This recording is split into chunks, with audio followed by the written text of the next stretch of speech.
mo rí fídíò kan lórí program Awikonko lánàá mo wá ní pé kí n sáré ṣe brief illustration lórí ẹ̀ lórí ọba olóró of Oro tó jẹ́ ọ̀rẹ́ Aláàfin Owóadé tí wọ́n wá sọ pé àwọn ọmọ ọba ìlú yẹn sọ pé ọba yẹn ò wá láti ilé ọba pé wọ́n lọ dárúkọ ìlú kan mi ì tiẹ̀ rántí mọ́ lórí fídíò yẹn lánàá pé ibẹ̀ ni ọba yẹn ti wá. So kí ni mo fẹ́ mú jáde ni pé wọ́n wá ń sọ̀tàn gbà tí ní ọ̀rọ̀ t'Awikonko sọ òun ni mo ṣe fẹ́ ṣe ṣó i pé nígbà tí ọba kan wàjà tó jẹ́ ọmọ ọba nílùú Òró gbogbo àwọn ọmọ ọba ìlú Òró tó kù wọ́n láwọn ò jọba mọ́. So nǹkan tí mo fẹ́ sọ ni pé tó bá wá jẹ́ pé bẹ́ẹ̀ lọ̀rọ̀ rí lóòótọ́ kó tó wá di pé ọba kan ẹnìkan ẹ̀ṣẹ̀ wá jáde tó jẹ́ ọmọ ilé ọba tó wá fi jẹ Olúfayọ̀ wà wípé òun ló máa jẹ ọba tí ọba tàná bá lọ. Ìbéèrè mi fáwọn ọmọ Òró ni pé ta ló kọ̀ sí ẹ̀ tó bá jẹ́ pé lóòótọ́ pa ọba yìí kì í ṣe ọmọlé ọba o ta ló fà á ẹ jẹ́ ká wà sínsìn ẹ mọ̀ pé tèmi bá ṣètò mi èmi ò kí ń bias I do my things màá sọ òótọ́ bó ṣe yẹ kó rí tó bá jẹ́ wípé lóòótọ́ truly àbọ̀rú àbọ̀yè ni pé ọba tó wà lórí ìtẹ́sìn kò kì í ṣe ọmọ ilé ọba ẹ jọ̀ọ́ àwọn wo ló gbóúnjẹ alẹ́ wọn fólógbò jẹ ta ló gbé oúnjẹ alẹ́ ẹ̀ fún ológbò jẹ ṣé kò ń ṣe àwọn ọmọ Òró ni wọ́n ta ogún ìbí wọn ni torí àwọn náà sọ pé àwọn ò jọba mọ́ yẹ ńgbà tí wọ́n gba ẹ̀sìn orí wọn ò pé mọ́ yes they were too religious wọ́n dẹ̀ rí ogún ìbí wọn wọ́n rí gẹ́gẹ́ bí haram because wọ́n ti di Muslim yes wọ́n rí gẹ́gẹ́ bí haram wọ́n dẹ̀ láwọn sọ àwọn ará ìlú dẹ̀ wọ́n dẹ̀ ní ìlú òkì ń wà láìló lórí àwọn ará ìlú dẹ̀ take over yes nǹkan tó máa ṣẹlẹ̀ nìyẹn so tó bá jẹ́ pé lóòótọ́ ọba yìí ò kì í ṣe ọmọ pé ọba yìí kò ń ṣe ọmọ ilé ọba lóòótọ́ tó dẹ̀ jẹ́ pé ẹ̀yin ọmọ ọba Òró ẹ̀yin lẹ sọ pé ẹ jọba mọ́ kí ló lè ṣẹlẹ̀ tí ọba fi máa wàjà a whole royal family tí wọn ò ní candidate tó máa jọba ẹjọ́ kí ló fi lè ṣẹlẹ̀ ẹ jẹ́ á sòótọ́ fúnra wa ẹjọ́ ẹ bá wa share fídíò yìí kí ló lè ṣẹlẹ̀ nílé ọba gbogbo ọmọ ilé ọba tí ọba máa fi wàjà tí wọn ò wá ní réèyàn kankan nílé ọba yẹn tó sọ pé òun máa padà take over nǹkan táwọn bàbá òun ti ṣe pé òun fẹ́ jọba ẹ ti rí i pé nǹkan tá a ṣe àwa tá à ń sọ fún yín pé ẹ̀sìn àjèjì wípé wọ́n fẹ́ fi gbalẹ̀ ni wọ́n fẹ́ fi gba àpèrè ẹ rò pé àmọ́ nǹkan tá à ń sọ ńgbà tó bá ti indoctrinate gbogbo yín against ìṣẹ̀ṣe yín kí nìdí tí àwọn ọmọ Òró ò fi jọba mọ́ wọ́n ti gba Islam orí wọn ti jí pẹ̀lú ẹ̀sìn wọ́n dẹ̀ ti rí pé orò tán máa pé kò sọ́ba tó bá máa jẹ tí ò ní ṣorò ọba so and because of that wọ́n ti rí gẹ́gẹ́ bí àrámù that's why tán ṣe ní ọmọ oyè if not bàbá tí wọ́n ṣẹ̀ṣẹ̀ wọ́n ní wọ́n wá fọwọ́ lágbá lójú sí i tán ní lọ́ọ̀yà ni tó ń struggle láti jọba yẹn that thing wouldn't have happened automatically it would have been continuous from the royal family àbí mo parọ́ ṣe mọ̀ pé bóyìnbá tóyìnbó dé system tó ń bá náà fi sílẹ̀ òkè nílé ọba ilé ọba mo ti wá ń sìn ilé ọba mo ti wá ilé ọba lèmi ti wá so ilé ọba máa ń tóbi wọ́n dẹ̀ máa ń pín ni pé ìdí báyìí o àwọn ló kàn o ìdí báyìí o àwọn ló kàn o ìdí báyìí o àwọn ló kàn so ó máa wá hard láti lọ gbé àjèjì kó wá jẹ ọba because láàrin ọmọ ilé ọba gan nǹkan tó máa ń fojú wọn rí ojú ara wọn rí ní fámìlì màmá mi nígbà tí wọ́n fẹ́ jẹ ọba tí wọ́n jẹ last ọ̀nkú mi ló wà lórí oyè báyìí àbúrò ló jẹ́ fún màmá mi ọmọ wọn ni mo jẹ́ ẹni tó dẹ̀ fẹ́ tọ́jọ contest tóun náà ti jọ́ lọ́hún pè sí ìyẹn súnmọ́ wa because ìyẹn dàbí ọmọ ìyá ni àwọn ìyẹn fáwọn ọmọ sí so àwọn ọ̀nkú the other man wọ́n jẹ́ ọba kan ìyẹn kábíyèsí so tọ́jọ contest ńgbà yẹn bọ̀ nǹkan táwọn family ti àwọn ọmọ mi wá ń claim ni pé ìdí títí àwọn gangan ló yẹ kó jọba torí pé àbúrò wọn tó jẹ ọba bàbá títí wọn ló yẹ kó jẹ bọ̀ nítorí pé ó sick ní ayé àtijọ́ òfin wà tí ẹ bá sick bóyá chicken pox àbí nǹkankan wọn ò ní jẹ́ kó jọba. Ẹ mọ̀ pé gbogbo nǹkan ó ti dàrú sí wọn ò ní gbà. So time yẹn bàbá yẹn sick òun ni wọ́n ṣe jẹ́ kó jọba, àbúrò ẹ̀ wá jọba. Wọ́n ló ti wá wà ńbẹ̀ pé tábúrò ẹ̀ bá ti lọ ìdí títí ẹ̀ ló máa kàn. So ìyẹn ló fàjà títí tó fi dàrú rúrúrúrú táwọn afọbajẹ ìlú àwọn ọmọ sí mi tó wọ́n fi mú ẹ̀gbọ́n wa torí pé ọ̀nkù wa yẹn wà religious, wọ́n ń ṣe synagogue. Wọ́n wá wò pé irọ́ o, bí synagogue ṣe ń bá gbogbo oníṣẹ̀ṣe jà káàkiri, ipe tí ẹni tó ń lọ sí church ẹ̀ bá wá jẹ ọba, synagogue máa control ìṣẹ̀ṣe, ó lè má jẹ́ kán ṣe ìṣẹ̀ṣe mọ́, pé tó bá ti manipulate ọba ìlú pé kọba ìlú má ṣe àwọn ìṣẹ̀ṣe ìlú, ipe ó máa le. Nǹkan tí ọ̀nkù wa, nǹkan tí àwọn afọbajẹ tí wọ́n ṣe sọ́pọ́ọ̀tì ọ̀nkù wa nìyẹn, tó ṣe wá sọ́pọ́ọ̀tì ẹni tó máa bá wọn ṣe ìṣẹ̀ṣe. tó ṣe sọ́pọ́ọ̀tì ẹni tó máa bá wọn ṣe ìṣẹ̀ṣe. So ẹni tó dẹ̀ sọ́pọ́ọ̀tì fún máa bá wọn ṣe ìṣẹ̀ṣe òun ló ṣì wà lórí oyè sí. That's not from our mother side. Nǹkan tí mo try láti sọ ni pé so fún àwọn ará ìlú Òró láti reject heritage wọn, láti ta ogún ìbí wọn, kó má sí ẹnì kọ̀ọ̀kan tó lè dìde ní gbogbo fámìlì wọn ńgbà tí odindi ọmọ ilé ọba lọ tán tí wọn ò dẹ̀ rí candidate. Ẹjọ́ kí lẹ rò pé ó lè ṣẹlẹ̀? Ṣé ẹ mọ̀ pé brainwashing ló débẹ̀? Abẹ́ mọ̀ pé brainwashing ló débẹ̀? Brainwashing ló débẹ̀. Brainwashing ló débẹ̀. So nínú fídíò tí Awíkonko sọ lánàá, ó ní pé wọn ò gbé adé ìṣẹ̀báyé fún ọba yìí, adé ìṣẹ̀báyé ìlú yẹn gangan wọn ní wọn ò gbé fọba yìí. Wọ́n wá ní pé bàbá wa kábíyèsí Aláàfin Ọ̀wádé ló wá lọ dé ọba yìí ládé. Èmi ò mọ̀. Bọ̀ ìbéèrè tí mo fẹ́ béèrè ni pé ẹjọ́ ṣé ní ìtàn Òró yẹn sọ wípé Aláàfin máa wá dé adé fún wọn bẹ̀ láyé àtijọ́? Because tó bá jẹ́ wípé Aláàfin ò kì í dé adé fún wọn ní Òró, tí Aláàfin Ọ̀wádé lọ dé adé fún wọn, ẹ má bínú ọ̀rọ̀ tí mo fẹ́ sọ, trespasser ní kábíyèsí dẹ̀. Tó bá jẹ́ pé bọ́rọ̀ ṣe jẹ́ nìyẹn, tó dẹ̀ jẹ́ wípé from the beginning ní Òró, tó jẹ́ wípé kì í ṣe Aláàfin Ọ̀yọ́ ló máa ń dé wọn ládé tẹ́lẹ̀, tí Aláàfin wá lọ intrude tradition wọn, táláàfin lọ dé ọba yẹn ládé. Nǹkan tí kábíyèsí ṣe, that is trespasser. Because tí Aláàfin bá fẹ́ wá dé ọba ládé, it should be a collective decision tó jẹ́ pé àwọn ọmọ ọba ìlú yẹn ló máa pe Aláàfin pé this is what we want you to do for us. That is wrong. Then ẹlẹ́ẹ̀kejì tí mo fẹ́ sọ ni pé ẹ rí picture tí mo post yìí, ẹ rí pé ọba yẹn àti bàbá Aláàfin Ọ̀wádé wọ́n jọ lọ sọ́dọ̀ governor Kwara State recently. So ẹ rí pé ibẹ̀ ni Aláàfin gbà lọ sí Sàó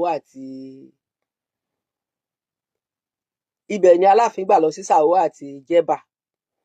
So gbogbo ẹ̀yin tínú yín dùn káàkiri pé bóyá Aláàfin ó fẹ́ lọ fight fún security, ó possible kó jẹ́ pé crisis tó ń ṣẹlẹ̀ lórí ọ̀rọ̀ ọba yìí, ṣẹ̀wọ̀n kan ní ọ̀rọ̀ náà ti wà ní court, ni Aláàfin lọ rí governor Kwara State lé lórí bí wọn ò ṣe ní yọ ọba yẹn, torí pàdé Aláàfin ni wọ́n náà jọ ń gbé Canada tẹ́lẹ̀ ni.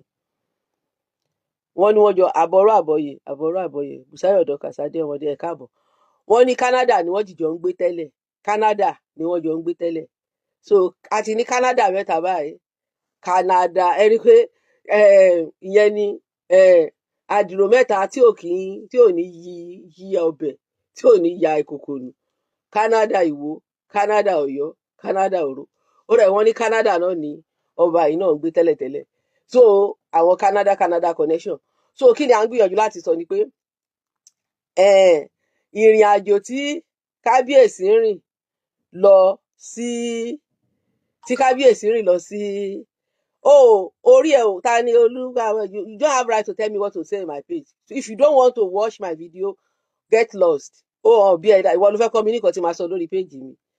Everybody ló ní ẹnu ẹ̀, nǹkan tó bá wù ẹ́ lẹ́nu ló lè fẹ́nu ẹ̀ sọ. So kí la ń gbìyànjú láti sọ ni pé ìrìn àjò tí bàbá rìn lọ sí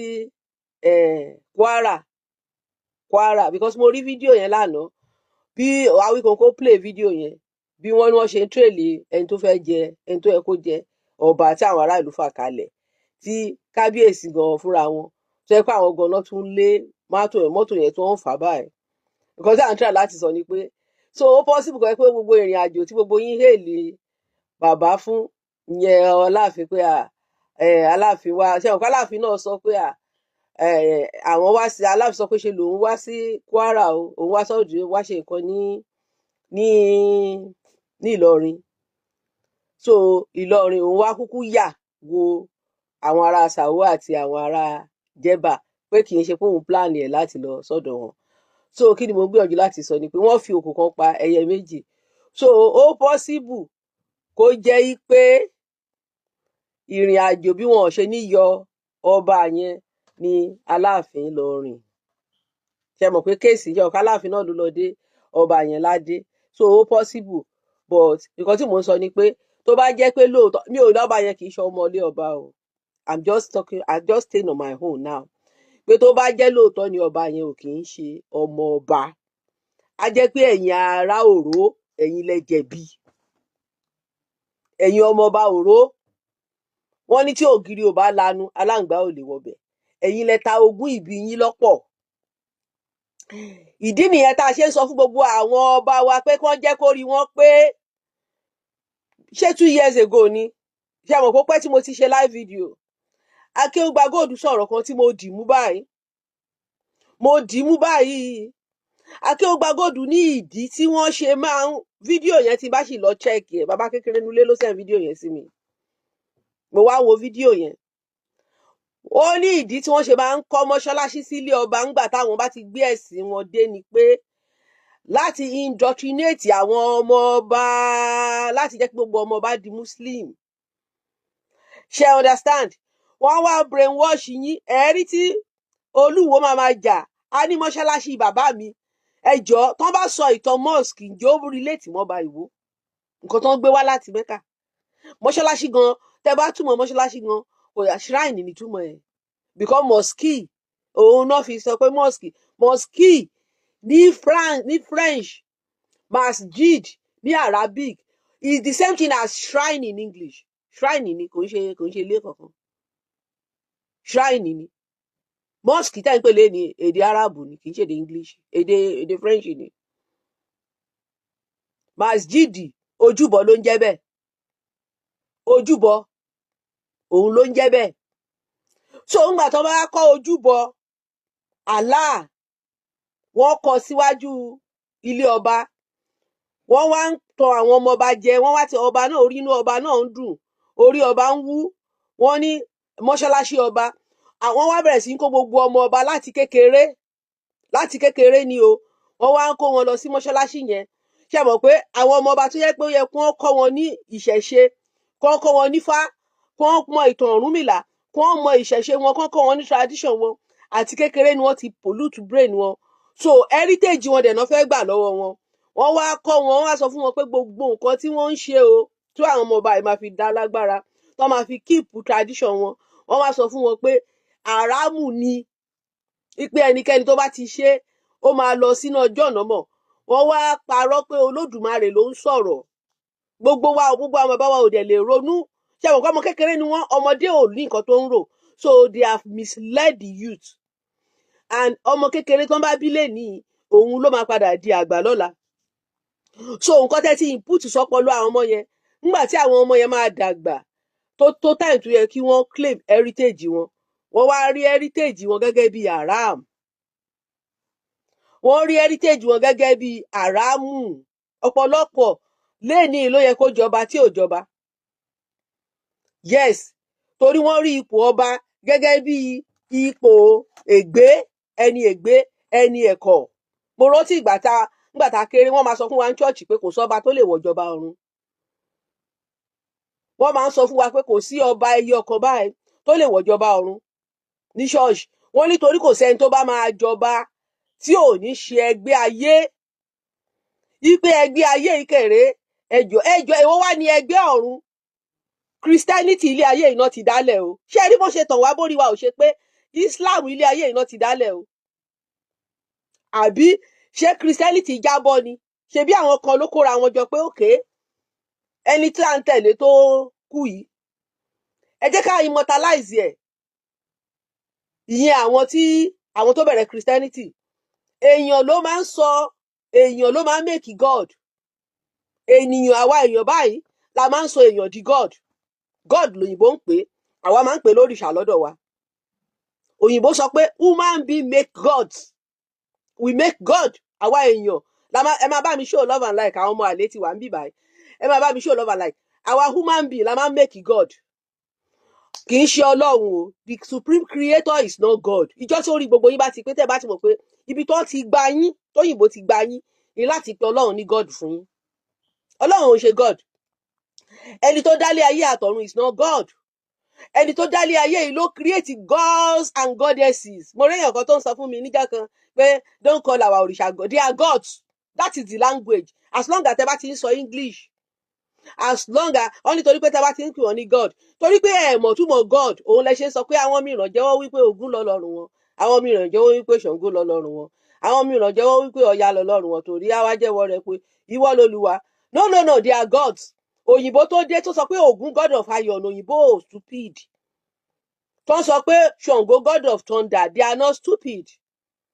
Tó sọ pé Ọ̀rúnmìlà God of wisdom, Ọ̀ṣun God of fertility, ó mọ nǹkan tí wọ́n ń ṣe. Wọn ò stupid. God ni wọ́n. They are gods. Tẹ́ bá lọ, nígbà tẹ́ bá reject àwọn bàbá yín pé wọn kì í ṣe God ní èjì yìí, go to internet. Ẹ̀rí tó máa sọ pé the Hindu gods. Go and study the history of the Hindu gods. Gbogbo wọn náà wá sí ilé ayé yìí, wọ́n flag show yìí. They all came to this world. They lived like Ọ̀rúnmìlà, like Ògún, like Ṣàngó, like Ọya. Those are the Hindu gods. The Greek gods. Go and Google it. Get your brain in set. The Greek gods. Part of the gods. Ìwín wà nínú wọn, ẹbọra wà nínú wọn. Àwọn kan wà tó bí, àwọn kan wà tó dàbí ìwín, àwọn kan wà tó dàbí ẹbọra. Same thing, the Hebrew God. The Hebrew God ò yàtọ̀, kò yàtọ̀ nítorí pé wọ́n fi ẹ̀sìn, wọ́n fi kó wa ní ọpọlọ, nítorí pé wọ́n manipulate wa. Nígbà tó máa rename God wọn, ó sọ lọ́lọ́run. That's why ta fi ń ròyìn pé God wọn ó superior. Táwọn kan máa nígbà táwọn sọ pé àwọn bàbá wa wọ́n gbé òrìṣà ga ju Ọlọ́run. Nínú ìṣẹ̀ṣe kò sẹ́ni tó gbé òrìṣà ga ju Ọlọ́run. Kò sẹ́ni tó gbé òrìṣà ga ju Ọlọ́run lọ, because nínú ìṣẹ̀ṣe the òrìṣà, they are under Olódùmarè. They are subjected to Olódùmarè.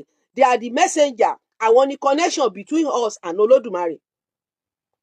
Àwọn òrìṣà, tá a bá fẹ́ rí Olódùmarè, tá a bá fẹ́ bá Olódùmarè sọ̀rọ̀ nínú tradition wa, what Olúwo is preaching is not our tradition. And when you alter the tradition, you do it unto your own destruction. Tó bá lọ fẹ́ change tradition ìlú kan to suit your own selfish purpose, ẹ máa ṣe to your destruction ni, torí pé the energy, the sacredness will be lost. The energy, the sacredness will be lost. So anybody tó bá ti ń sọ fún yín pé òrìṣà kò ń ṣe mediator láàrin Olódùmarè, yí pé kẹ́kọ̀ọ́ máa pe Olódùmarè straight, kẹ́ má fi òrìṣà sáàrin ẹ̀, tó dẹ̀ jẹ́ pé àwọn bàbá ńlá yín, nǹkan tí wọ́n foundation tán fi lẹ̀ ni pé they connect Olódùmarè through the òrìṣà. Anybody tó bá ti sọ fún yín, ẹnìyẹn fẹ́ destroy yín ni. Ẹnìyẹn fẹ́ destroy yín ni, because the sacredness, ẹ kàn lè máa rò pé Ọlọ́run lẹ̀ ń bá sọ̀rọ̀, but you are speaking to ajogun. Àwọn ajogun ni. That's why tó yẹ pé gbogbo ìwà burúkú fi kún ṣọ́ọ̀ṣì, tí ìwà burúkú fi kún mọ́ṣáláṣí. Nígbà ẹ rí pé wọ́n á lọ ṣe praise night. Lẹ́yìn tó bá ṣe praise night tán, ẹ lọ sí ẹ̀yìn ṣọ́ọ̀ṣì, ẹ máa gbá condom. Ẹ jọ ṣó make sense? Does it make sense? Because kò sí divine connection. You only think to you think there is connection, but there is no connection. There is no connection. There is no connection. You've been lied to. Pé Allah Akbar, Allah Alakoba, Allah Alakoba, Allahu Alakoba, Allahu Alakoba, Allahu Alakoba. Ipe òun nìkan ṣoṣo. Kò sọ́lọ́run méjì, kò dẹ̀ síbẹ̀, kò sínú Kùránì bẹ́ẹ̀. Kò sí ọba méjì lẹ́yìn Allahu. Muhammadu nìkan dẹ̀ lòjíṣẹ́ ẹ̀.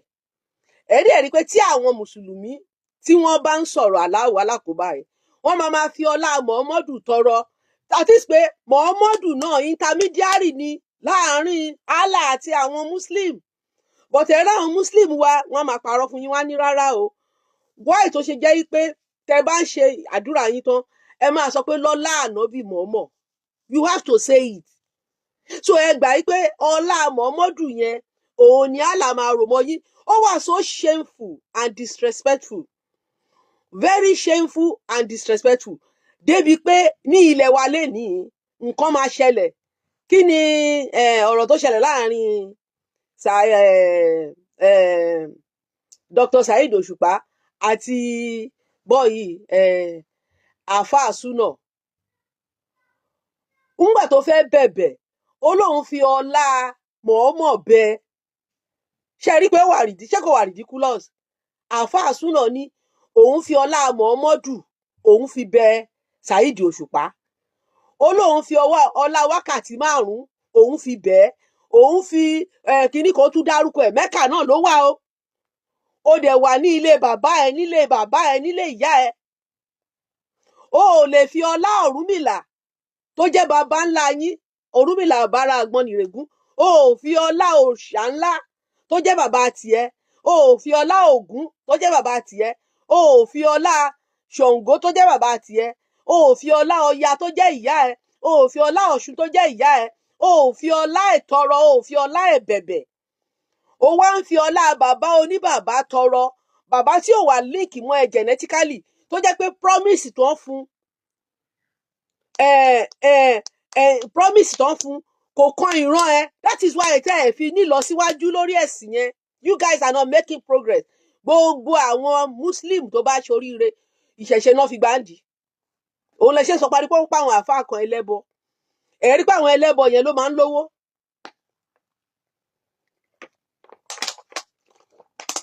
because wọ́n lọ reconnect root wọn ni wọ́n lọ reconnect root wọn ni that root has nothing to do with you you have just been lied to kò yàtọ̀ sí kẹ́kẹ́ máa sọ̀rọ̀ Buddha kẹ́ máa wá claim oore Buddha wá fún àwọn India Olódùmarè kẹwàá ẹwọ ọ̀kànlérínwó bó ti wá jẹ́ pé gbogbo wọn kọ́ ló dòrìṣà but look at people we have ẹni God of Thunder ni Yahweh God of Thunder ni Allah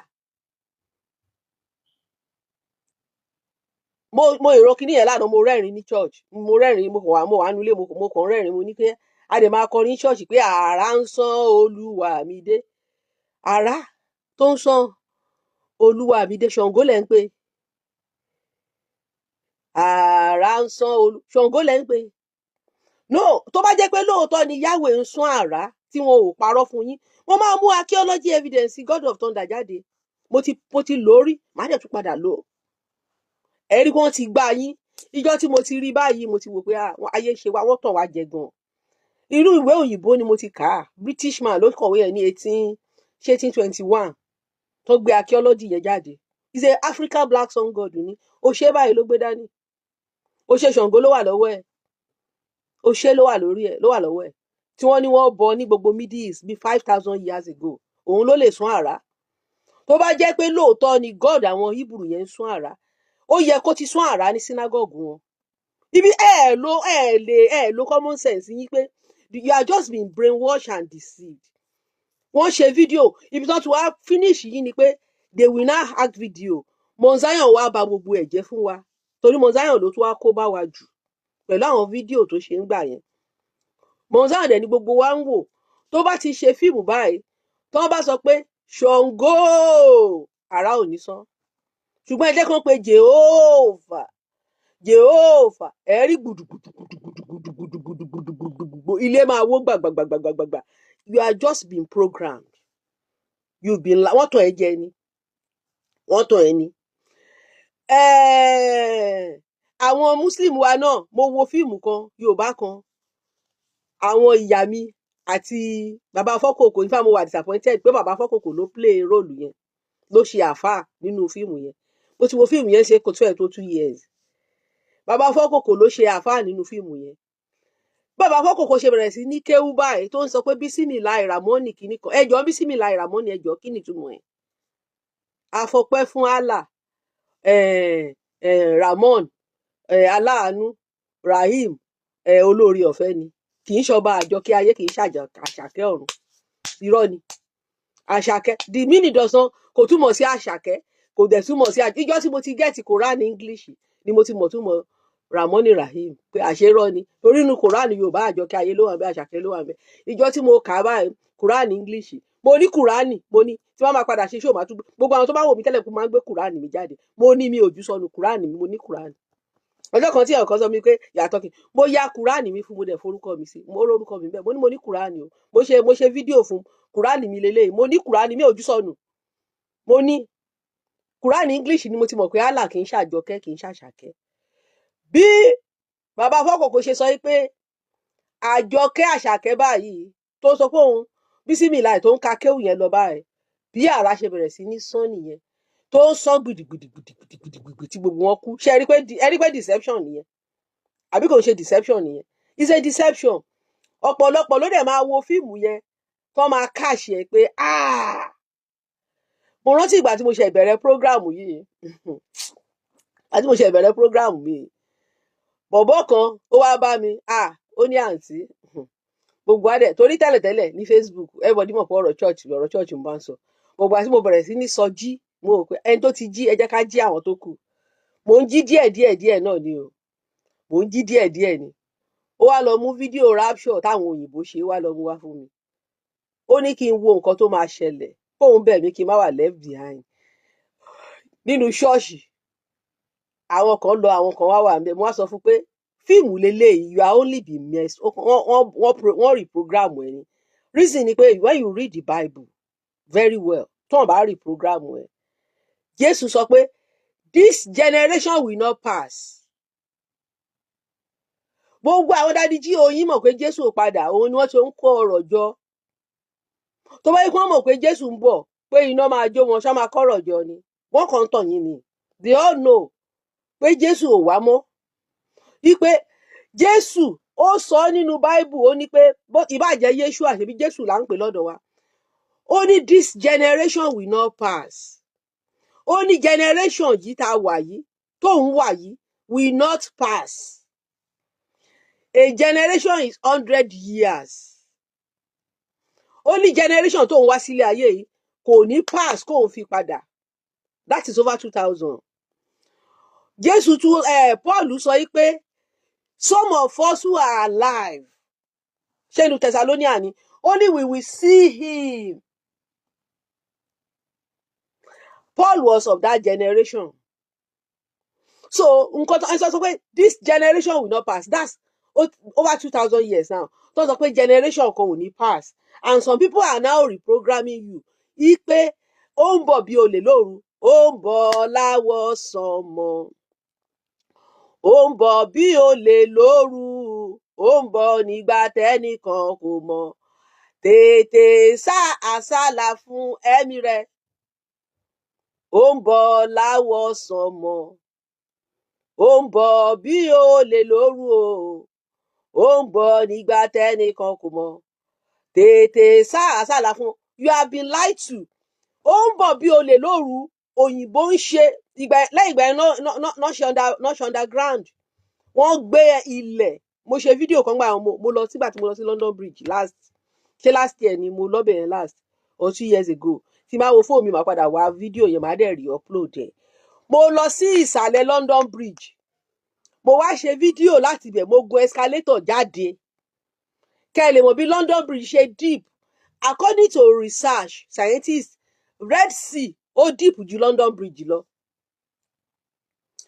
London Bridge wọ́n gbé train, wọ́n gbé gba abẹ́ omi. Ṣé ẹ mọ̀ pé London underground, ṣé ẹ mọ̀ pé African slave ló bẹ̀rẹ̀? Ǹjẹ́ ẹ mọ̀ pé àwọn West African slave, ṣé ẹ mọ̀ pé àwọn ló bẹ̀rẹ̀? Mi ìfẹ́ máa sọ òyìnbó. Ṣé ẹ mọ̀ pé àwọn West African slave, àwọn bàbá yín tí wọ́n kó lẹ́rú tó ń ṣiṣẹ́ alágbẹ̀dẹ, ṣé ẹ mọ̀ káwọn ló bẹ̀rẹ̀ underground? Ṣé ẹ mọ̀ káwọn ló bẹ̀rẹ̀? Ṣé ẹ mọ̀ káwọn ló ṣe train? Ṣé ẹ mọ̀ káwọn ló bẹ̀rẹ̀ train? ṣé wọn káwọn bàbá yín tí wọ́n kó lẹ́rú tí ẹ bá ń ka ifá tó ń sọ pé Ọ̀rúnmìlà lọ sílé olókun, they are talking about technology, they are only using your own language. Wọ́n lọ sí ọ̀run kan, they are talking of planets. Because ọ̀run could mean, ọ̀run has a lot of meaning in ifá, but torí pé ẹ gbọ́ èdè yín. Ẹ lọ kà túmọ̀ ẹ lọ ka history underground, àwọn èèyàn dúdú ló bẹ̀rẹ̀. Àwọn bàbá ńlá yín tí wọ́n gbé lẹ́rú tó ń kó lọ oko òrèké ní Jamaica, àwọn bàbá yín ńlá yín tí wọ́n kó lẹ́rú tí wọ́n wà crafty, tó jẹ́ alágbẹ̀dẹ, àwọn ló ṣe. Ẹ̀ ń gun lift lẹ́yìn àwọn bàbá ńlá yín tó ń gbé lẹ́rú, àwọn ló ṣe. Ẹ̀ ń gun escalator lẹ́yìn àwọn bàbá ńlá yín tó ń gbé lẹ́rú, àwọn ló ṣe. But ẹ̀yin tó wà ńlé ẹ lè wúlò mọ́ torí wọ́n ti da ọpọlọ yín rú, ẹ ti wà indoctrinated, ẹ lè grow nínú ìmọ̀ yẹn mọ́. That's why tẹ́ fi backward, otherwise kò sẹ́ni tó yẹ kó tó yín lè ní.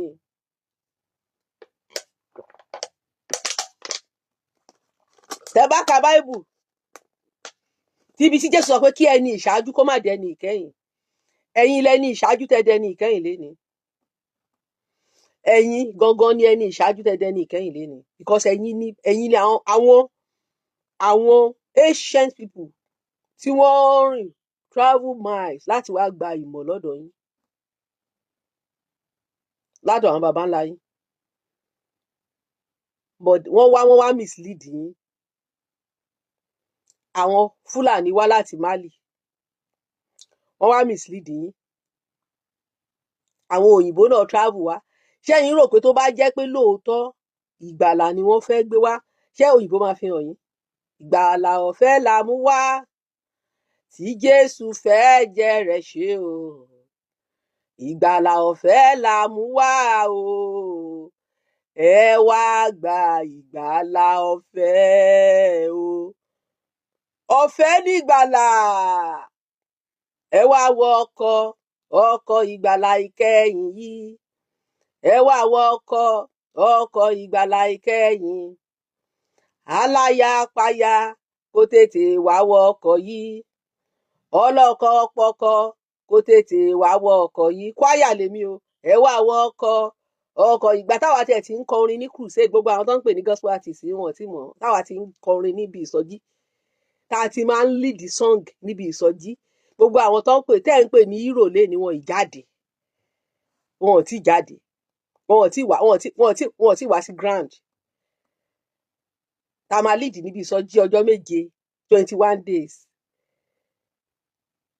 Kí ni mo try láti sọ ni pé wọ́n wá sọ fún yín pé ọ̀fẹ́ nígbàlà. Kò ná mi lówó, but ẹ máa dáwó, abẹ́ kí sanwó gbá, ẹ sanwó ìdá mẹ́wàá, ẹ san gbogbo ẹ̀. Ọ̀fẹ́ dẹ̀ ni. Ọ̀fẹ́ ni. Tó bá jẹ́ ọ̀fẹ́ kò yẹ kẹ́ san kọ́bọ̀ mọ́ ní ṣọ́ọ̀ṣì. Ọ̀fẹ́ nígbàlà. So you have been programmed. So kí ni mo ń gbà láti sọ ni pé kò sídìí méjì tí ẹ̀sìn méjèèjì yìí, ẹ rí pé mo balance ẹ̀ up. Ẹni tó bá ń wo program mi, tí bá ń sọ̀rọ̀, àwọn mìíràn ní pé she's talking. Ìgbà tí mo kọ́kọ́ ń ṣètò, àwọn Christians ọ̀kan sọ pé Muslim ló gbé owó fún mi pé kí n wá attack Christian. But èmi máa ń balance ẹ̀ up pẹ̀lú Islam àti Christianity because méjèèjì ni mo ní idea ẹ̀. Bó tiẹ̀ jẹ́ pé mi ò ń ṣe, wọn ò bí mi as Muslim, but ní family mi they were Muslim. Àwọn convert sí church, àwọn tó di Muslim ló pọ̀ ju family màmá mi. So I grew up, my father was a Christian, but I grew up among the Mùsùlùmí. Mo kọ́ alifu rí, mo kàn decide pé mi fẹ́ kọ́ mọ́ ni. Ìgbà kan wà tí mo tún ní mo fẹ́ di Muslim, tí mo máa ń borí. Tó bá jẹ́ pé ayé kinní báyìí ni, màá rí gbogbo fọ́tò ẹ̀. Tí mo máa ń borí, tí màá lo kinní ni o, ìjáàbù ni o, màá wá wọṣọ tó gùn gọ̀rọ̀ yọ báyìí, tí mo bẹ̀rẹ̀ sí ní wọ̀. Bẹ́ẹ̀ ni. Tí mo ní Muslim mo tún fẹ́ máa ṣe ń sìn, mi ò fẹ́ ṣe Christian mọ́. So mo lè má wá good nínú Islam dáadáa, ṣùgbọ́n mo ní idea. So màá wá balance ẹ̀ up. Àwọn bọ̀dá wa máa sọ fún wa pé òjíṣẹ́ kan ṣoṣo tó kù òun ni Mọ̀mọ́dù, pé lẹ́yìn Mọ̀mọ́dù o kò tún sójíṣẹ́ mi mọ́. nígbà yẹn bọ́n èkó wọn ní ọpọlọ ẹrú. Ẹ wá rí ibi tí ó yẹ ká ti wá jí ni pé this particular religion méjì yìí ó ń play game upon our intelligence. According to ẹ̀sìn ìmọ̀le, Christian, Jew, gbogbo oníṣẹ̀ṣe wọ́n máa lọ sí jọ̀nọ́mọ̀. Christian, Jew, gbogbo oníṣẹ̀ṣe pátá gbogbo wọn ló lọ sí jọ̀nọ́mọ̀, gbogbo wọn ló máa jóná. Mùsùlùmí ni Jésù. According to Christian, Mùsùlùmí, Jew, gbogbo oníṣẹ̀ṣe wọ́n máa lọ sínú iná. Ṣé rí pé iná ti pé méjì bẹ́ẹ̀ yẹn? Àbí náà ti pé méjì? Iná ti pé méjì. Ṣé ẹ ti rí pé politics ni bẹ́ẹ̀ yẹn? Iná ti pé méjì. Politics ni now. Christian, gbogbo Christian kan ló tún wá rí heaven o. Àwọn aláfara ìgbàgbọ́ gbogbo wọn máa wà left behind o. Àwọn ló ṣẹ̀ṣẹ̀ máa wá fi ẹ̀jẹ̀ tí wọ́n ra ìgbàlà fúnra wọn nígbà tí aṣòdì sí Kristi bá dé. Gbogbo Christian kan ló máa lọ heaven o. Gbogbo Christian kan o. Gbogbo Mùsùlùmí náà kan ló máa wọ iná ló máa wọ àlùjọ́nà. Sẹ́bẹ̀rẹ̀ wá ti rí pé àwọn Muslim wọ́n copy Christianity ní wọ inú Islam ni. Most of nǹkan tí Muhammadu ní Allah sọ fóun kò sí Allah tó bá sọ ju pé Muhammadu ka Torah, ó dẹ̀ ka Bible, ó dẹ̀ create religion fúnra ẹ̀.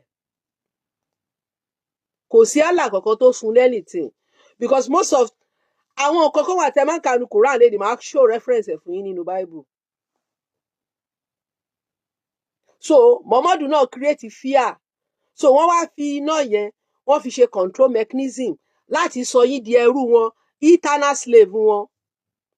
Wọ́n fi sọ yín di ẹrú ayérayé. Àwọn ọmọ yín máa ṣẹrú, bàbá yín ti ṣẹrú wọn, ìran yín máa di ẹrú wọn from one generation to another. Ní àwọn Mali tó ń gbé Islam káàkiri tó tiẹ̀ wá rí gẹ́gẹ́ bí jihad, Mansa Musa tó jẹ́ baba ńlá wọn nínú ìtàn àgbáyé ó wà lára àwọn tó lówó jù láyé. Ẹjọ́ báwo ni Mali léni? Báwo láyé Mali ṣe dà léni? Báwo ni ayé Mali ṣe dà léni?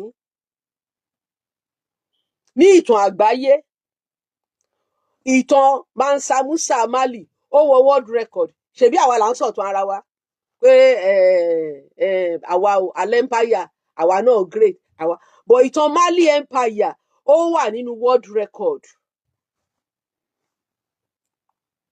Ó wà nínú world record. Yàtọ̀ sí táwa bá lọ create Wikipedia. Ìtàn ti Mali, Mansa Musa ó wà nínú world record bó ṣe ní owó.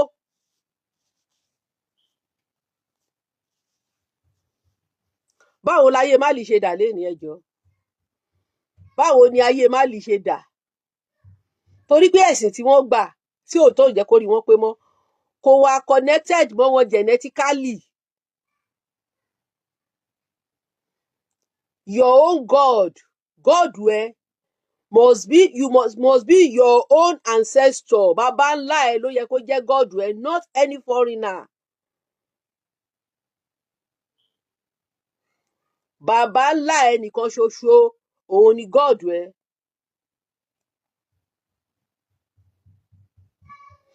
Baba ńlá ẹ òun ni God wẹ. Foreigner ò lè jẹ́ God wẹ because gbogbo ìlú tí wọ́n ń tẹ̀ ló ní bí wọ́n ṣe tẹ̀. Gbogbo race ló ní Ọlọ́run fún ní aṣáájú tó lead wọn. Ìgbà táwọn bàbá ẹ̀ gbogbo race ló dẹ̀ wà ní wilderness age wọn. Àwọn Great Britain tó di ìlú tí gbogbo ayé ń wálé ní àwọn náà ti ní wilderness age rí. Ẹni tó bá dé Britain á rí pé a máa kí Ọlọ́run á fìbà fọ́lọ́run because Britain is a swampy place. Ilẹ̀ omi ni. Àdúgbò tí mò ń gbé ńsìn omi ló yí gbogbo àdúgbò mi ká. Léèkì wà lẹ́gbẹ̀ẹ́ ilé mi. Tí n bá rẹ́ pé mo gbé fóònù sí ẹ̀rí gbà mí tí mo ti ṣe sóòrí tí mo gba etí léèkì kọjá tẹ́ rí báyìí. Tẹ́ bá tún rìn sẹ́yìn wa báyẹn omi lẹ máa tún bá. But àwọn baba ńlá ìlú yìí àwọn náà ní àwọn nǹkan tí wọ́n ṣe, àwọn ìṣẹ̀ṣe wọn tí wọ́n ṣe tó padà wá sọ ìlú wọn di ńlá. Cave kan wà ní Blackheath. Mo máa ń sọ pé báwo náà ṣe survive inú àpáta ni o. nígbà winter yẹn tó bá ń gbénu cave ṣe mọ̀ bó ṣe máa fẹ́ kú, wọ́n preserve ẹ̀ táwọn baba ńlá wọn ti gbé rí. so kí wá ní pé nǹkan táwọn baba ńlá yín bá ṣe ń gbà yẹn tó save wọn ní wilderness age wọn, òun ni ìran gbọ́dọ̀ continue láti máa ṣe, kò ń ṣe nǹkan tó bá wá láti ìlú mi, no. nǹkan tó save àwọn baba ńlá yín, bí irú àwọn history tá a gbọ́ yí pé ìgbà tí iwin tó ń dààmú àwọn tí iwin ń dààmú àwọn bàbá wa, yí pé wọ́n pe òrìṣà oko, ó bá wọn lé iwin, àjòrí iwin, orò, wọ́n máa fi ń sin ajogun kúrò nílùú ni. àwọn ẹ̀mí òkùnkùn, àwọn nínú tradition wa, àwọn ẹ̀mí tó ń jani lógun, òun náà máa ń pè wọ́n. ajanilógun, ajogun. àwọn ẹ̀mí ajogun yìí, àwọn náà bá lé ayé ṣẹ̀ ni. Olódùmarè dẹ̀ ti fún àwọn bàbá wa ní ìmọ̀ tí wọ́n fi lè gbé láàárín àwọn ajogun yìí, tájogun òfin ní ṣe, because àwọn ẹ̀dá kan wà tá ò rí, tí a ò fojú rí báyìí, tó ń dẹ̀ ń bá wa sùn, tó ń bá wa gbé. orò yìí, òun náà máa fi sin gbogbo àwọn ẹ̀mí jáde. wọ́n dẹ̀ ní tó bá ti ń fi orò fọ ìlú mọ́, wọ́n máa sọ fún yín pé kẹ́ ẹ jókòó sínú ilé, torí pé tẹ́ ẹ bá jókòó sínú ilé nígbà tó bá ń fi orò fọ ìlú mọ́, àwọn ẹ̀mí burúkú yìí tó bá ń lọ, tó bá kó sínú ẹlòmíì, ẹnìyẹn lè kú. ṣé wọn káwa ò fojú rí wọn? òun náà ṣe máa sọ pé tó bá wò ó, o lè kú pi o. They are warning you to protect your life. tó bá jẹ́ pé wọ́n fẹ́ fi pààyàn, ṣé wọ́n á sọ fún yín pé a kì í wò ó? because wọ́n mọ̀ yí pé in the olden days, kó tó dé pé wọ́n lè come out with a kì í wò ó yẹn, ni pé àwọn bàbá wọn kan ti dẹ́jà rí. wọ́n dẹ̀ ṣe dẹ́jà, wọ́n kú, and they don't want to lose you people. wọ́n wá sọ fún yín pé ẹ má dẹ́jà o, ẹ má dẹ́jà o, ẹ wọnú ilé o, à ń sin àwọn ajogun jáde. àwọn àáfàá kan wá sọ fún yín pé àràmù ni pé kẹ́ máa wò.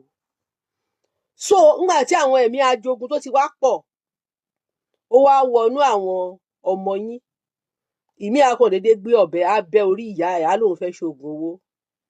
gbogbo àwọn nǹkan tí ò ṣẹlẹ̀ rí, ó wá ń ṣẹlẹ̀, wá lópin ayé, kò sópin ayé tó dé. òpin tó bá yín ni pé ẹ ti kúrò ní ìlànà yín, ẹ ti kúrò ní ìlànà yín, ẹ ti kúrò ní ìlànà yín, ẹ ti bọ́ sí ìlànà míì. àwọn nǹkan táwọn bàbá yín ṣe láti mú kí ìlú mọ́, ẹlẹ́ẹ̀ṣẹ̀ mọ́. so kò sígbà tí ajogun ò ní wọ inú àwọn ọmọ yẹn láti máa ṣe rándanràndan. ẹsẹ̀ ń ta yé ọmọ, ẹ ò ṣe. nǹkan tó yẹ kọ́mọ yẹn máa ṣe, ọmọ mi èèwọ̀ ẹ̀ ló ń jẹ lójoojúmọ́, kò mọ́. wọ́n ní báyìí là ń ṣe nílẹ̀ wa, èèwọ̀ ní níbòmíì. báyìí náà ń ṣe ní Saudi Arabia, èèwọ̀ ní ní ilẹ̀ káàrọ̀-oòjíire. báyìí là ń ṣe ní Israel, èèwọ̀ ní ní ilẹ̀ káàrọ̀-oòjíire. báyìí là ń ṣe nílẹ̀ káàrọ̀-oòjíire, èèwọ̀ ní ní Saudi. báyìí là ń ṣe nílẹ̀ káàrọ̀-oòjíire, èèwọ̀ ní Israel. èèwọ̀ ìlú ni wọ́n kà sínú Bible àti Quran. fact lẹ́gbọ́ lénìí. èèwọ̀ ìlú òun ni wọ́n kà, èèwọ̀ ìran. that is why tó jẹ́ pé ẹ lè rí Jew kó wá preach fún yín pé kẹ́ wá ṣe Judaism. àwọn òyìnbó tó dẹ̀ wá gbé ìwọ̀ ìlú onílùú wá fún wa, wọ́n mọ̀ọ́mọ̀ wá fún Áfíríkà léèwọ̀ jẹ ni. ìdí nìyẹn tó fi jẹ́ pé Áfíríkà ni the richest in the world. tọ́lọ́run bless jù lé ní àwọn dẹ̀ la backward. tó bá ń sọ̀rọ̀ invention, ọ̀dọ̀ wa náà ti wá gbà mọ̀nà. àwọn bá ti wá purọ́ pé Egypt, ara wa náà kọ́ ní Egypt ṣì wà. àbẹ́ẹ̀ rí gbogbo ancient Egypt pé èèyàn dúdú ló wà ńbẹ̀. àwọn bàbá ńlá yín ló fún wọn, ọ̀dọ̀ bàbá ńlá yín náà ti wá gba ìmọ̀. ọ̀dọ̀ àwọn bàbá ńlá yín ni wọ́n ti wá gba ìmọ̀. wọ́n gba ìmọ̀ tán lọ́dọ̀ àwọn bàbá ńlá yín, wọ́n wá kọ ìwé, wọ́n wá kọ̀wé burúkú, wọ́n wá kọ̀wé ìtàn burúkú against yín. wọ́n á bẹ̀rẹ̀ sí ní kọ yín in this age, wọ́n mislead yín. that is why I'm going back to ibi tí mo ti ń bẹ̀rẹ̀ ọ̀rọ̀ mi o. ńgbà tí agenda ẹ̀sìn àjèjì ni láti ṣe one world religion, one government. mo máa ń rí àwọn Christian aláìmọ̀kan, because àwọn èèyàn bá sọ pé àwọn èèyàn ní kí ẹ jẹ́ ká fa àwọn Christian lẹ̀ àwọn ò tiẹ̀ wá ṣe kínní but tán bá brainwash èèyàn àgùntàn tán brainwash onto destruction ṣe ní ká má jí àwọn Christian náà káwọn náà wà nù kínní kó wọn violent báwọn Christian Yorùbá ò violent wọn ṣe kankan ṣùgbọ́n kán brainwash wọn náà onto their own condemnation ṣé ká má liberate Christian tó bá yá kìkì àwọn Muslim nìkan ló máa jí àwọn Christian wà nínú kínní purpose ẹ̀sìn àjèjì òun ni one world religion one world government ẹ̀sìn tá à ń ṣe ń sìn àwọn Jesuit movement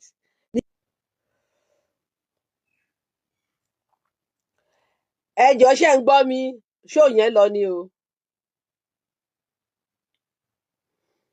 tẹ́ bá ń gbọ́ mi ẹ sọ pé yes kí n sáré round up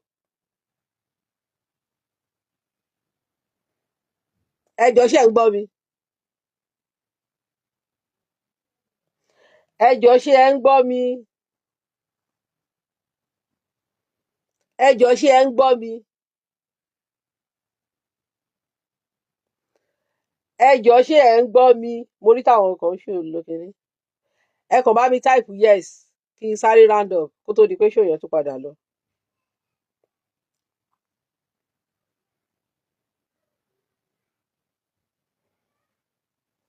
ẹjọ́ ẹ bá mi sọ pé yes kí n lè round up kí n lè continue ṣáwọn èèyàn ń gbọ́ mi are people listening to me ṣé ẹ ń gbọ́ mi.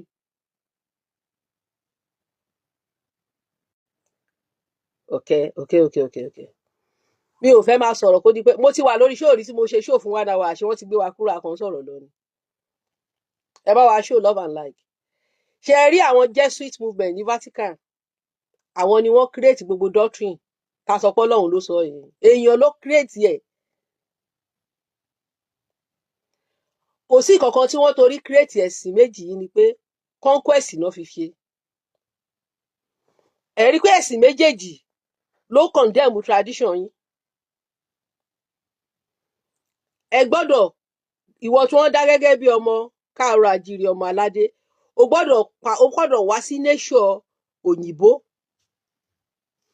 ìwọ tó yẹ pé dúdú ni ẹ́ o gbọ́dọ̀ change sí nation àràbó bíi ká bẹ́ni lórí ká máa ṣe pé Allahu Akbar tó bá ń dẹ́nbú èèyàn kí ni wọ́n máa dùn kọ́ máa káwọ́ sókè kọ́ máa ṣe gbogbo ẹ̀ là ń rí lórí fídíò ṣùgbọ́n ẹ rí i pé àwọn ọmọ mùsùlùmí wa máa purọ́ pé kìíní kan bọ̀ we all see this online ọmọlúwàbí wa la fi ń gbé Islam tá a bá fi ìwà ẹranko tí àwọn tó ní ẹ̀sìn gan tá a bá fi hù ilẹ̀ wa ti dàrú àwọn tó fẹ́ adopt ìwà wọn ní north ẹ rí bí north ṣe rí ráúráú àwọn tó gbé ẹ̀sìn ti bí wá fún wa náà àwọn ẹlẹ́ẹ̀kejì àwọn náà ẹranko làwọn náà bó tiẹ̀ jẹ́ pé àwọn ti jagun ẹ̀sìn rí ìyẹn ti di past ẹ rí pé lè ní ìwà wọn náà ni gbogbo wa ń hù ìgbà tóyìnbó ń wọ aṣọ tí wọ́n ń wọ aṣọ tó gùn tó ń wọ skẹ́ẹ̀tì tó gùn ẹ rí pé skẹ́ẹ̀tì tó gùn ni gbogbo wa ń wọ̀ nígbà yẹn tó ń wọ gáùn ẹ rí pé gáùn là ń wọ̀ ìgbà tó bá tún mú style míì dé pé jumper ní kẹ́ ẹ máa wọ̀ o tó máa ṣíkùn yín sílẹ̀ báyìí tó máa ṣí ìtàn yín sílẹ̀ tó máa ṣe orókùn yín sílẹ̀ ẹ rí pé òun náà ni gbogbo wa tún máa wọ̀ religion ló fi influence wa o àti education tó ń fún wa àwọn ló ń control life wa ìlẹ̀kẹ̀ yìí báyìí títí wa ni ṣùgbọ́n ṣéènì làwọn ń lò ẹ rí pé ṣéènì yẹn a tún máa boast gold tí mo rà yìí ẹlòmíì gan máa lọ jẹ gbèsè gold bá a ṣe ń ṣègbéyàwó lọ́dọ̀ wa kò yẹ ká jẹ gbèsè bọ́ nítorí pé a ti mú tolóyìnbó wọ̀ ọ́ lénìí ọ̀pọ̀lọpọ̀ ló máa ṣe wedding tán lẹ́yìn 4-5 years wọ́n ò tí ì bọ́ nínú gbèsè tó owó tán lọ yá. mi ní kò dáa láti copy nǹkan o èmi kàn try láti ṣàlàyé fún wa ká lè mọ bí ẹ̀sìn bó ṣe influence wa. àwọn ọmọ wa lénìí tí wọ́n lọ ń jó ní club tí wọ́n ń jó ní hòhò tí wọ́n ń ṣe gbogbo ẹ̀ ṣèbí inú múfì òyìnbó lẹ ti wò ó ṣé ìran bàbá yín jó mo rántí ìgbà kan Ṣàrẹwà Pátìbòláyè ó máa wọ pátá, àwọn èèyàn máa ń ṣépè fún gbà yẹn ni gbàtà sì kéré. Arẹwà Pátìbò láyé, ìyá yẹn ti dàgbà gan sìn tó ń polówó lọ́sìn gbà yẹn. Àwọn bàbá wa máa ní pé tó bá ti ń play advert ẹ̀ máa wá ní pé kán gbé wa kúrò lórí ká má jẹ́ ká wò ó kíní kan, wọn fẹ́ káwọn ọmọ wọn ṣe kíní kan, wọn fẹ́ kán ṣe. But once it gets worse that nígbà tá a kéré téèyàn bá ní boyfriend kò tó bẹ́ẹ̀ láti sọ pé òun ní boyfriend, ojú máa máa tì í láti sọ pé òun ní boy, kò lè sọ pé òun ní boy. Kò láyà láti lóun ní boyfriend. Ẹni tó bá lọ ń ṣe aṣẹ́wó àbí nǹkan kan tó lọ ń jí á jí ṣe ni. Bọ̀ ń sin àwọn obìnrin gbéra wọn sórí íńtánẹ́ẹ̀tì pé torí pé òyìnbó ti kírètì àwọn kinní yẹn, àwọn èèyàn ti sọ pé wọ́n á ní oríṣiríṣi site tí wọ́n á display ọyàn, wọ́n á display ìhòhò, wọ́n á ṣe. Òun ló fa gbogbo nǹkan tá à ń ṣe. Ìjọ́ kan pásítọ̀ kan, mo kàn wo pásítọ̀ yẹn mo lẹ́rìn-ín. Ó ní láìsí òyìnbó, ó ní education, ó lóyìnbó ló wá kọ́ wa education. Kí ló ń pè education? Ẹ̀kọ́ ni, kò ń ṣe written, kò ń ṣe eléyìí tó ìṣẹ̀mú wá written form. Gbogbo èèyàn ló mọ̀ pé Áfíríkà ni mathematics ti bẹ̀rẹ̀. Ó wà nínú ìtàn tóyìnbó sọ pé Áfíríkà ló bẹ̀rẹ̀ mathematics. Áfíríkà ni mathematics ti bẹ̀rẹ̀, calculation. Áfíríkà ó wà ń bẹ̀. Kí ni mò ń gbìyànjú láti sọ ni pé gbogbo bóyá wọ́n ń ṣe tírísọ̀, wọ́n ń ṣe fọ́sọ̀mù léni, òyìnbó ló fi ṣe múfì fún yín o. So any pastor tó bá ti condemn Sisi Alágbo, hypocrite ni ẹ o, má bínú o. Yes, because ẹ sọ pé òyìnbó ló mú mọ́lẹ̀ wá fún yín. Ara ìmọ́lẹ̀ tóyìnbó mú wá fún yín náà ni pé kí ọkùnrin kó bá obìnrin mẹ́ta sùn at the same time, because àwọn ló ṣe fíìmù yẹn fún yín. Nínú tradition titi wa, tọkùnrin bá ṣe bẹ́ẹ̀ láyé àtijọ́, tán bá mú lọ ilé ọba, wọ́n lè ní kán bẹ́ orí ẹ̀ sí ìmọ̀gún. Kì í ṣe ògún náà ń bẹ fún ibi tí wọ́n ti máa ń pààyàn láyé àtijọ́, ló máa ń pè ní ìmọ̀ ògún. Àwọn muslim, àwọn onítíátà, àwọn ló ń pè ní ìdí ògún. Ìmọ̀ ògún náà máa ń pè, ibẹ̀ náà ti máa ń ṣèdájọ́, torí pé ògún ló bẹ̀rẹ̀ ìdájọ́ ṣíṣe.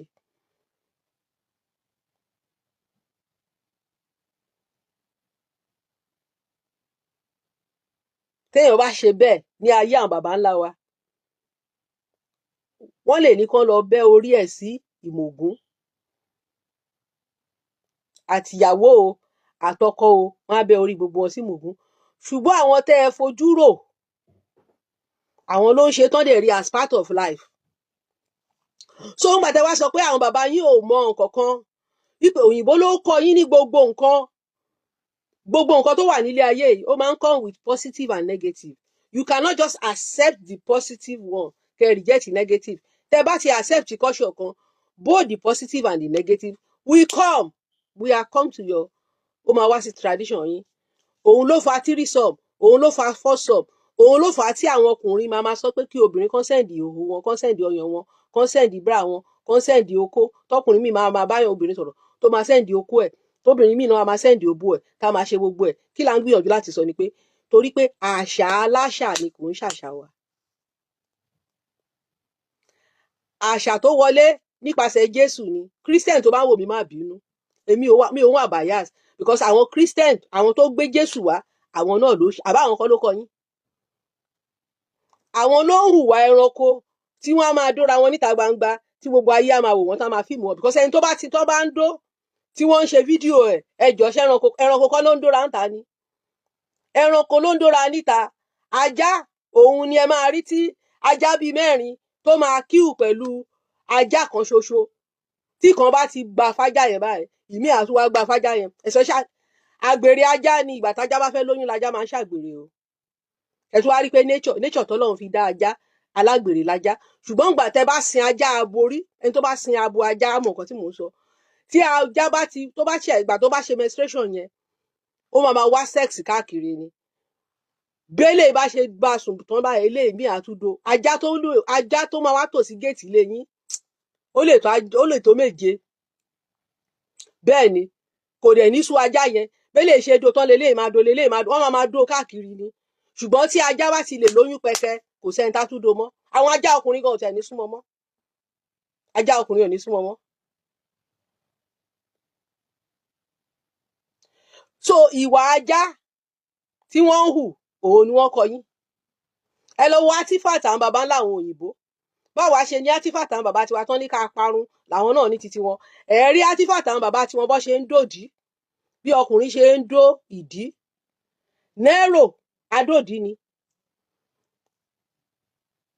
but ẹ má jẹ́ ká lọ síbẹ̀ lẹ́nu because a máa gbọ́ agbó akúrò lórí topic tá à ń ṣe. Àwọn bàbá ńlá wọn kọ́ máa dòdì. Rí artifact, ancient artifact bí wọ́n ṣe ń dó bí ọkùnrin kan bó ṣe ń dó obìnrin méjì papọ̀, bí ọkùnrin mẹ́ta bí wọ́n ṣe ń dó obìnrin mẹ́rin tí gbogbo wọn á ya artifact jẹ bó ṣe ń ṣe láyé àtijọ́. Bó ṣe jẹ́ pé àwa náà ní àwọn artifact a fi preserve o, torí láyé àtijọ́ yẹn kò sí fọ́tò kò sí fídíò, artifact náà máa ń ṣe. Artifact ni wọ́n yọ kúrò ní táwọn àwọn muslim Yorùbá tí wọ́n tó rí wọn ò pé, ẹ má bínú o, mo láwọn muslim family o, tí bá sọ pé ó rí wọn ò pé ẹ má bínú, mo ta sáwọn ẹbí tèmi náà tí wọ́n ní wọ́n kó òrìṣà kúrò ní òrìṣà, artifact ni wọ́n kó kúrò ní Kaaba. Artifact àwọn bàbá wọn tó wà ńbẹ̀ òun náà kó kúrò ńbẹ̀, wọ́n dẹ̀ tàn yín ni torí gbogbo ibẹ̀ yẹn náà sin gbogbo wọn sí náà 360 òkú ni wọ́n sin síbi tẹ́ ti lọ ń gbàdúrà, ilẹ̀ sìnkú lẹ ti lọ ń pray. So rí artifact àwọn bàbá wọn bí wọ́n ṣe ń ṣe 3 sum tó ń ṣe 4 sum. So ogún tí àwọn jẹ ní ìran tiwọn nìyẹn. Ìdí nìyẹn tó yẹ pé ìgbà tí wọ́n ń kọ Bible tí wọ́n fẹ́ control wọn, òun ni wọ́n ṣe kọ síbẹ̀ pé ẹni tó bá bá ẹranko sùn á sọ olókùúta pa, ọkùnrin tó bá bá ọkùnrin sùn á sọ olókùúta pa, torí nǹkan tí wọ́n ń ṣe òun ni. Ẹ rí pé òfin ìlú comes with nǹkan tó ń ṣẹlẹ̀ nílùú. Ẹ lè rí yẹn nínú Ifá wípé Ọ̀rúnmìlà sọ pé ẹni tó bá ọkùnrin tó bá bọ́kùnrin sùn ẹ sọ olókùúta pa, nítorí pé we don't have that culture. Ẹ lè rí yẹn nínú Ifá pé ọkùnrin tó bá bá màálù sùn wọ́n máa sọ olókùúta pa, because ní tradition yẹn àwọn èèyàn wa ò kì í ṣe.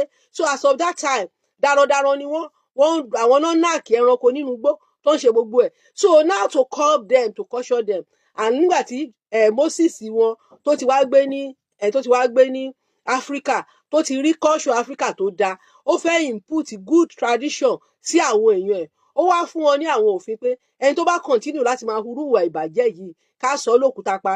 Ẹ̀yin wá ń sọ pé Ọlọ́run kọ́ ló ṣòfin, Ọlọ́run kọ́ ló ṣòfin. The guy just gave them his own law. Ó fún wọn ní òfin títí ẹ̀ ni. Please just give me 5 minutes, I'm coming. So ó fún wọn ní law ni, he gave them the law. So ìwà tí wọ́n ń hù òun náà fi ṣe. I'm coming, give me few minutes please, I'm coming. Ìwà tí wọ́n ń hù òun ni wọ́n fi ṣe òfin yẹn fún wọn gbà yẹn. Give me 5 minutes, I'm coming. Just wait 5 minutes, I'm coming. So ìwà tí wọ́n ń hù gbà yẹn òun náà fi mí nílé continue show because I need to attend to someone. Ìwà tí wọ́n ń hù gbà yẹn òun náà fi ṣe law yẹn fún wọn. Àwa ò níwà ìbàjẹ́ yẹn. So tẹ bá ti accept ẹ, gbogbo àwọn most of àwọn pastor yín tó ń sọ kọ́tọ̀kọ́tọ̀, àwọn míì náà ń ṣe 3 sum onírọ́ ni wọ́n. Gbogbo àwọn pastor yìí náà wọ́n ti ń wà burúkú, àwọn àáfàá náà ń ṣe torí pé ẹ ti gba àṣà aláṣà. Yes, nǹkan tẹ́ ẹ dẹ̀ gbà ni. So tẹ bá fẹ́ fọ àṣà yín mọ́, tẹ́ ẹ fẹ́ kí ìwà ìbàjẹ́ máa kó máa continue, ẹ lọ kọ́ Ifá, kẹ́ ẹ mọ nǹkan tí àwọn bàbá ńlá yín fẹ́ kẹ́ ẹ ṣe. Ìyẹn ló ń pè ní ọmọlúwàbí, ọmọ tí olú ìwà bí, òun lorúkọ wa. Kò ní kankan, ọmọlúwàbí is an identity. Ọmọ tí olú kò bá Noah Bible mu, máa sọ fáwọn èèyàn wá ní pé ọmọ Noah àbí lẹ́dọ̀, kò ń ṣe ọmọ Noah o. Noah nínú Bíbélì kò túmọ̀ sí ìwà o. Noah nínú Bíbélì ó túmọ̀ sí ṣé ark ni? Nohak òun ni wọ́n ṣèjì sí Noah ní English. Ark ni wọ́n fi pè é, ark tí wọ́n kọ́ ẹni tó kan ọkọ̀. Ẹjọ́ kí ló fi mọ́ ọmọlúwàbí sọ? So ọmọ tí olú ìwà bí lẹ jẹ́. So what àwọn nǹkan tí mo fẹ́ fi parí ọ̀rọ̀ yìí ni pé so àwọn ọba kórìí wọn pé kán mọ̀ pé they have been programmed, reprogramming is going, but adúpẹ́ pé àwọn ọba wa kan ti ń jí. The purpose of reprogramming you ni pé láti tí gbogbo ọmọ ọba bá sí láwọn òjọba mọ́, àjèjì á take over. Àwọn Fúlàní wọ́n á bẹ̀rẹ̀ sí níjọba. Wọ́n ṣe reprogram àwọn Haúsá táwọn náà ò tẹ́kì kí ni wọ́n serious mọ́. So gbogbo ìtẹ́ àwọn bàbá yín á dìtẹ́ àjèjì. Bẹ́ẹ̀ ni, that is the reprogramming.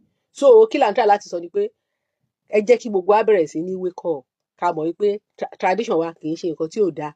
Àwọn tó gbé ẹ̀sìn wá fún wa, purpose tó fi gbé ẹ̀sìn wá fún wa ni pé láti sọ wá di ẹrú nílé bàbá wa, ká má lẹ́nu ọ̀rọ̀ mọ́, so that wọ́n á lè control resources wa, kò jù bẹ́ẹ̀ lọ. Mi ní lè continue teaching mọ́, táyé bá gbà mí láti wá ṣe teaching mi, I will do it. Mo dúpẹ́ lọ́wọ́ gbogbo ẹ̀yin tẹ́ darapọ̀ mọ́ mi o. Ẹ ṣé gan ni. Ìṣẹ̀ṣẹ̀ á gbé gbogbo wa láṣẹ Èdùmàrè.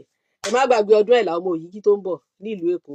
Gbogbo wa la pè. Mo ti sọ fún wa pé ọdún Ẹ̀là ó wà fún Muslim, ó wà fún Christian, ó wà fún gbogbo oníṣẹ̀ṣe. Gbogbo wa la ní Ẹ̀là, gbogbo wa la ní òrìṣà tó rọ́mọ ọ̀run mọlẹ̀ ní wá. Àwa ní ìríjú wọn lóde ayé, àwa ní àrólé wọn, àwa là ń rí, àbí DNA wọn ló wà lára wa, a ní DNA Ibrahim. So ta ló wá yẹ ká gbéga? Àwọn bàbá tiwa ló yẹ ká gbéga. Ẹ̀yin àwọn bàbá wa, ànábì mọ́mọ́ ó tún ẹ̀yìn àwọn bàbá ẹ̀ ṣe ni. Ẹ rí pé mo condemn ànábì rí, bí condemn ànábì. Kò sí bọ́n ṣe bú ànábì tó, ànábì hero ní lọ́dọ̀ tèmi. Ànábì mọ́mọ́ is my own hero ní lọ́dọ̀ mi. Yes, hero tó fi jẹ́ ni pé heritage ẹ̀ ló fight fún. Ṣé ó lọ fight fún heritage àwọn Júù? Ó fight fún tiẹ̀. Ó rí pé àwọn Europe ti hijack Christianity lọ́wọ́ àwọn Júù, wọ́n ti sọ́dọ̀ ogun títí wọn. Àbí? Àwọn Europe ti take over Christianity, àwọn Rome ti hijack ẹ̀, wọ́n ti reduce àwọn Jew, àwọn Europe ti take over. Òun náà dẹ̀ wò pé let me hijack this thing and make my own heritage. Muhammadu ìbá jẹ poison kó jẹ májèlé, he died as a hero. Ikú kan náà ló máa ń pakọ ni. Yes, kí ló gbogbo ìjà tí Muhammadu jẹ tó fi ara ẹ̀ ṣètùtù fún àwọn àràbó lẹ́ni. Báwo la yé àwọn àràbó ṣe dà lẹ́ni? They are great today. So ẹni tó bá ń bú Muhammadu kò ronú ni. Muhammadu wo? Ẹ̀yin Muhammadu ayé ó struggle fún kó lè dá fún ìran ẹ̀, ó dẹ̀ fẹ̀mí ẹ̀ di. Ẹ̀yin ẹ̀ tún wá dá gbogbo ìran ẹ̀, ó ti dolóríire. Ẹ̀yin mùmú ní kẹ́ wake up, kẹ́ wá copy Muhammadu. Nǹkan tí Muhammadu ṣe yẹn ní káwa wá ṣe láti jẹ́ kí wọ́n ní Rome is not built in a day. Vision yẹn tí Muhammadu ṣe lọ́jọ́ yẹn, tóun náà sọ pé dandan ìran tòun gbọ́dọ̀ dìde, pé gbogbo kìíní tí catholic tó ti di catholic yẹn tó change gbogbo àwọn ìran ẹ̀ padà, pé ẹ padà lọ máa lá òkúta, ẹ lọ máa lá òkúta làwọn baba ńlá mi ńlá, kẹ́ lọ máa pòyì òkúta yẹn tó fọ́ọ̀sì wọn tipátipá ṣe. Lẹ́ẹ̀ni báwo láyé wọn ṣe rí nílẹ̀ àràbó, ó tún fi òfin dé ẹni tí ò bá ṣe ẹ pa. Àwa ò lè ṣerú òfin yẹn, mo kàn fi ń sọ̀rọ̀ ni. Báwo láyé wọn ṣe rí lẹ́ni?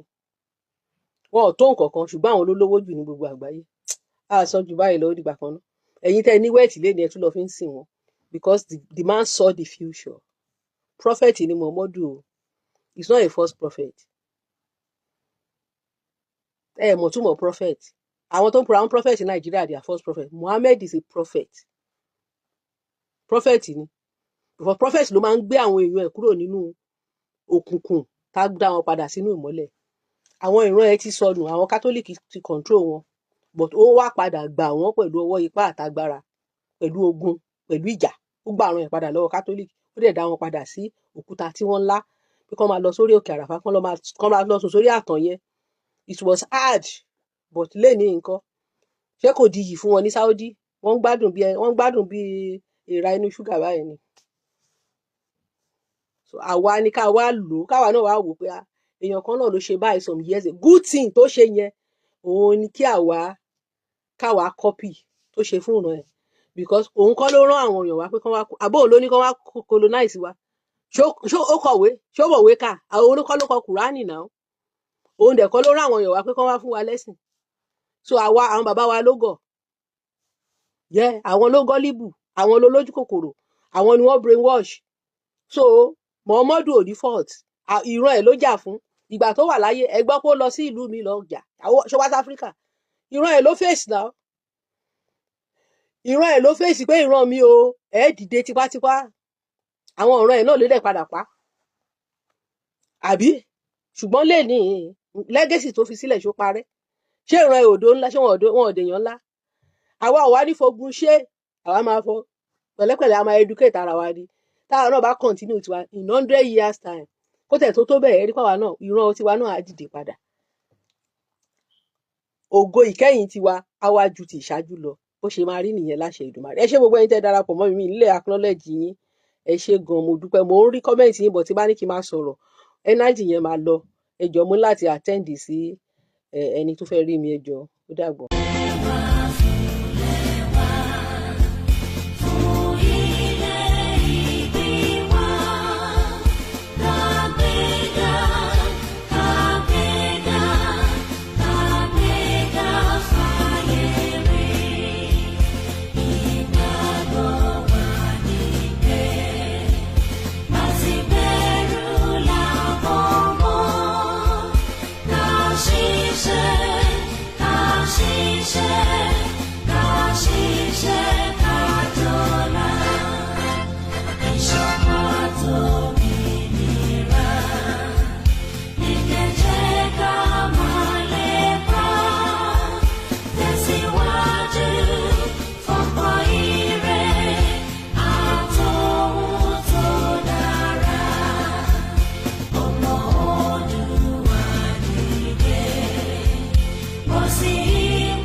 Mo jẹ́ ẹ̀jẹ́ fún orílẹ̀-èdè mi ilẹ̀ Odùduwà tó ń ṣàn fún wàrà àti fún oyin, ilẹ̀ tó kún fún àwọn akọni ọgbọ́n, ètò àti òye.